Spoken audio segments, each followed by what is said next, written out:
All right, welcome back, Florida Football Insiders Podcast. Hopefully you enjoyed our chat with Jim Levitz, talking all things this weekend, wild weekend in the world of college football. Now we are going to kind of zoom in on the state of Florida a little bit more, deep dive. We're going to talk to Matt Murschel. He's from the Orlando Sentinel. He covers the Seminoles, who had coming off their big win, and he also covers UCF, who's got a huge game this week against Tulane. So welcome back to the podcast, Matt. Thanks for having me. I appreciate it. Yeah, let's talk again. We got the two best teams in the state here that with about 4 games to go here, and let's hit on Florida State Miami first, then we'll get to UCF. Big win for Florida State. I know the biggest margin of victory in a long time for Florida State. I think it's the biggest margin ever in the series by Florida State. I know Miami beat Florida State pretty good a couple years ago. I think by the same margin, 42, I believe, but. Talk to me about just the overall sentiment coming out of Tallahassee following the game Saturday night. Well, I think this was, Mike Norvell talked a little bit about it this morning after, they getting ready for this game week going into the Syracuse game, that this was a big win, not just because it was a rivalry game, not because it was the next win. It was a big win for the program. This is something that they're trying to get this program back to where it used to be, back to be consistency with winners. To have a win against your rival, to do it as convincingly as they did, there was no doubt whatsoever. They were in control of that game from the very start. You got to see some of the players play at that elite level. Mike Norvell said this was probably one of their most complete games of the year. It wasn't perfect, but it was the most complete game. He felt like they had every aspect of the game. They played well. The offense was great. The defense was able to make some key stops. That goal line stop, late in the game, was key for them. I think just more in a sense of building, onto that. So it was a big win. And I think, when you look at the fact that not only is now Florida State bowl eligible for the first time since 2019, but now, you're seeing what Mike Norvell has been preaching for the last 2.5 years. It's just patience, consistency, and you're going to see that growth. And you're seeing that growth now. And now they look at the schedule. Syracuse has struggled. They're favored against Syracuse. They're going to be favored against Louisiana and more than likely probably be favored against Florida. So there's a possibility Florida State could finish with 9 wins this season. That would be the most since 2016.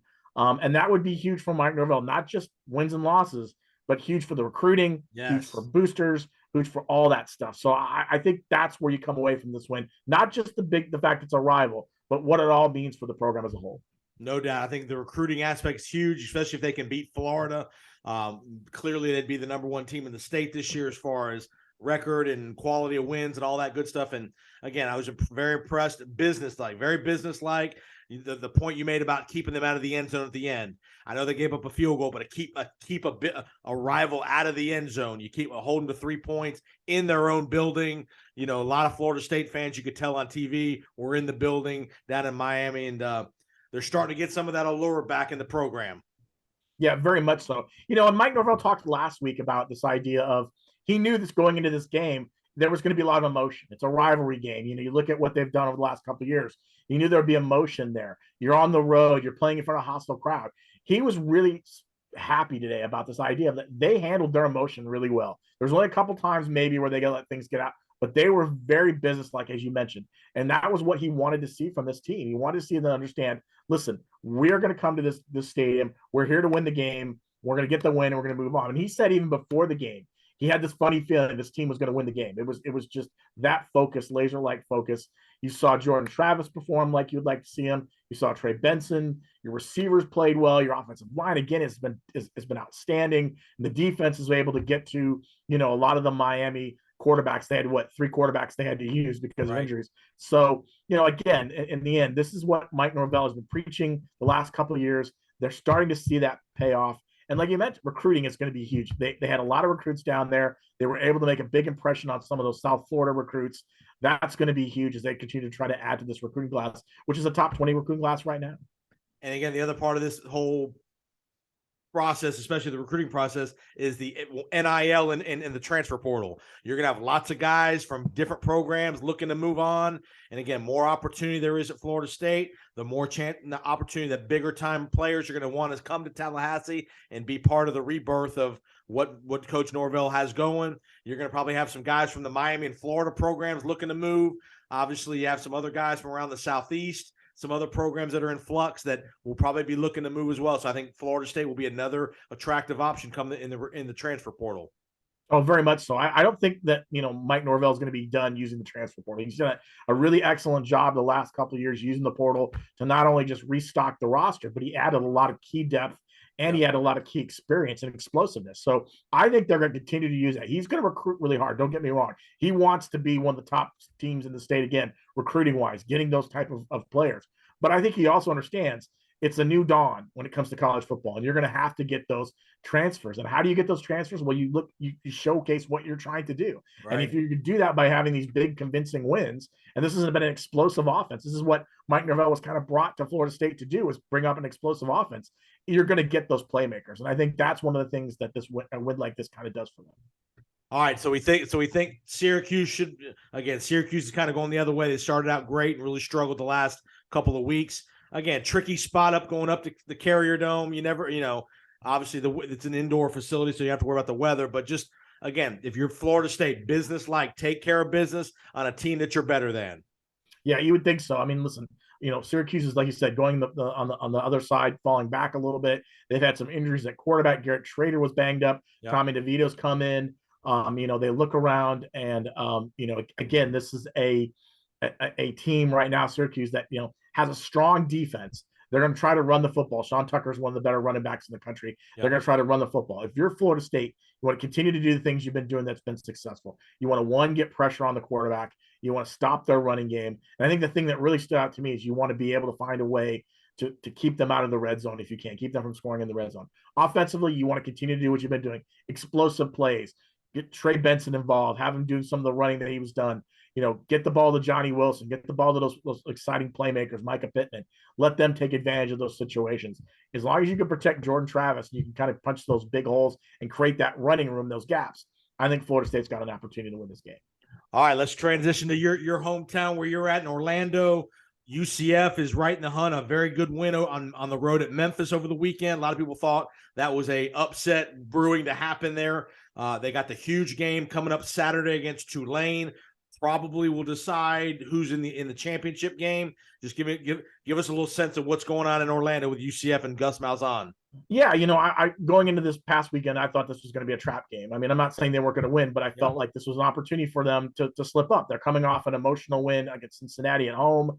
They lost their starting quarterback. They had a backup playing. You could see them maybe looking past this Memphis team to look at Tulane, a little bit like what happened at East Carolina earlier in the year, where they struggled at East Carolina. That didn't happen. Again, it wasn't as clean of a game, I think, as Gus Malzahn wanted. But again, they came out with Mikey Keene, their backup quarterback, started the game. He was able to move the ball efficiently. They ran the ball really well. RJ Harvey's a great story, a kid who missed all last season because he blew out his knee in fall camp. He comes back. He had a huge game, 150-some yards, 152 yards. They were able to run the football well. When they run the ball well like they did, that opens up their passing game with some explosive plays. They got the ball to Ryan O'Keefe, Javon Baker, Kobe Hudson. They're playmakers, and that kind of was able to handle some things. Defensively, not as clean as I think they would have liked to have seen. They did get a couple of interceptions, and they did, stop, Memphis late. But I think there's some opportunities there for cleanup. And you're right. They're going on the road this weekend. This is a key game. They have to win this game. If they want to get control of the American, they need this win. If they beat Tulane on the road, they've got the control of the top spot. And Tulane and Cincinnati face each other again later on in a couple of weeks. That's really going to decide probably who the number 2 team is. So this is a must win for UCF. I mean, they really do. They can't afford another loss. If they lose this game, they're probably going to be out of that discussion. And people, if you're not following college football, folks, Tulane's undefeated and ranked. This is not a bad Tulane team. This team's really good. Willie Frisch doing a great job at Tulane. Don't be surprised if he gets a bigger job at the end of this year. He's going to be in the mix in some other Power 5 jobs. This is the legit Tulane team. Yeah, very much so. I think Willie Fritz has always been, in my mind, one of the more underrated coaches, in college football. The job he's done at Tulane has been outstanding. He is going to get a Power 5 job at some point. But you look at this year, how they've performed. The only knock maybe we can make on them is their schedule. They haven't played, the toughest of games so far. They've had one really good tough game. So this is going to be a challenge for them. And, again, it's at home. They're a team that likes to create turnovers. They're going to try to do that as well. They're going to keep UCF, try to slow UCF down. We're not sure who's going to play quarterback for UCF this week. It could either be Mikey Keene or it could be John Rice Plumlee. Gus Malzahn said this morning that it's a day-to-day situation, and he wasn't willing to kind of reveal who that quarterback is going to be. I wouldn't shock me if that didn't happen until Saturday right before kickoff, before they find out who's going to be quarterback. And it's an interesting dilemma for him because, Mikey Keene, a much better accurate passer, Yes. can really get the ball down the field, made some really tight throws against Memphis that I don't think John Rice Plumlee could have made.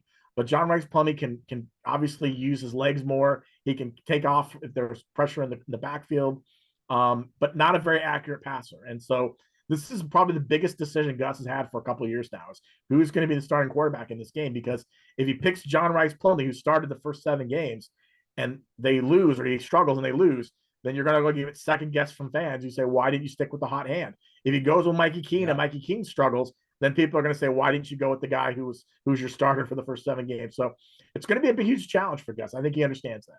I think you go with the hot hand, and you can then intertwine Reese Plumlee in short yardage, goal line stuff where you can use his legs, where he's an extra runner in the running game. But I think you got to keep Mikey Keene in there because, like you said, the accuracy in the passing game. I mean, I think this is a situation where you could use them, play them both, and placate them both, and still get an effective game plan out of it. Yeah, I agree, because I think, again, Mikey's a guy that, he's got a better arm. He reads defenses a little bit better. He's a guy that isn't afraid to make the throw. Not that John Rice is, but, I think when you're an accurate arm, you can do that. So I agree with you. I think, Mikey Keene starts. If it was me, again, I don't get paid that kind of money, but, if it's me, I start Mikey Keene. And then I throw John Rice out there just for some certain situations, maybe get him in a, third and short situation. Yep. Maybe put him in there when you're doing a fourth and short, goal line, red zone, anything like that, where maybe you could take advantage of that. I think you got to throw him out there and do that. And that way, then both guys are placated and your offense still runs efficiently. And if you're Tulane, you got to prepare for them both. They're different guys. Yeah. John's the runner, and then you got Mikey Keene's the thrower. So again, obviously that's just more for the Tulane defense to prepare for. What do you get? Is the excitement level in Orlando getting bigger and bigger here now that we're getting to the finish line? I think it is, especially when UCF was came out in the college football playoff rankings last week, top 25. I don't think anyone expected that here in Orlando. I think they felt like they weren't going to be there, so they come in at 25. So that's you have an opportunity now if the Memphis win. You're going to get probably after the next rankings, they're probably going to get up to maybe in the 22, 23 range. Right. All of a sudden now you're right there, and you're talking about, okay, Cotton Bowl still is a very realistic place to go to now. If you can find a way to get that top spot, you beat Tulane. All UCF has left is Navy and USF, and USF just fired their coach, and they're having one of the worst seasons. So I think there's an opportunity. If they beat Tulane, UCF goes in that championship game as the number 1 seed. Again, that's the challenge this week. And then they know that Tulane and Cincinnati both have to face each other again. So whoever wins that game, more than likely, is going to be the second team. And if you've beaten those two guys, that's going to feel good, and you're going to host the championship game. That was my next question. That's the number 1 seed hosts that championship game, correct? So yes, the number 1 seed will host. So that would be huge for UCF. And like I said, again, the opportunity to get back to a Cotton Bowl in year 3 under Gus Malzahn would be just unbelievable for this program. And it's another national. If they get to a championship game at home, it's a nationally televised game. Again, amps up the recruiting access and the exposure for the program. And I know that conference doesn't get a ton of big time national exposure, which that championship game will be on national TV where everybody will see it. Yeah, and I think you're going into the Big 12 next year. Let's not forget. So if you're UCF, you would love that opportunity to say, hey, we won a conference championship, the last American Conference Championship we could win. We got that. We got into the New Year's 6 game. We're going into the Big 12 riding really high. And, ultimately, to me, it would be amazing if it was UCF and Cincinnati again, because those are 2 teams are both going to the Big 12. So, but we'll see what happens. So I think UCF fans are super excited right now. They understand exactly what's on the table. And they know it's a big game. They know that Tulane's just not going to be a pushover. All right, last thing, I'll get you out of here. I know FSU, and of all things, FSU and UCF play on the hardwood here later in the week. I know tell us where the game is and all that good stuff. Yeah. Florida State's going to go on the road. They're going to come to Orlando on Friday to take on UCF in basketball. It's an interesting game. Florida State's a team right now that is coming off a really bad year, 17-14. They were hit really hard by injuries.